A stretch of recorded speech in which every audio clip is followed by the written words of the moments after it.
GR vlogs fish farm part 1 home tour video. இன்றைக்கி வந்து நம்ம மெயின் டேங்க் செட்டப் தான் பார்க்க போகிறோம். இந்த மெயின் டேங்க் செட்டப்பில் ஷார்க்கு, ஜீப்ரா, கௌரா அதெல்லாம் இருந்துச்சு. இப்போ வந்து நம்ம ஜீப்ரா ஓடுவாங்க பார்த்தீங்களா, போகும் பாருங்க, ஆரஞ்சு கலர் ஜீப்ரா. இதில் 3 ஜீப்ரா இருக்குது.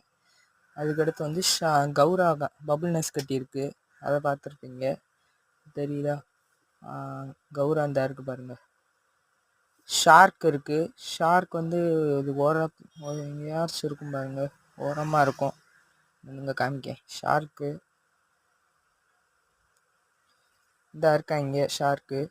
ஷார்க் நல்லா வளர்ந்துருச்சு. இதை வந்து ஷார்க்கு ப்ரீடிங் இன்னும் ஒரு வாரத்தில் நம்ம விட போகிறோம். ஷார்க்குக்கு ப்ரீடிங்கு இதுக்கு வந்து ஃபீமேல் மட்டும் நம்ம வாங்கணும். அதுக்கடுத்து நம்ம 2 கௌரா அது இருக்குது ஃப்ரெண்ட்ஸ். அதுக்கடுத்து நம்ம கப்பி tank setup continue to part 2 video. Thank you.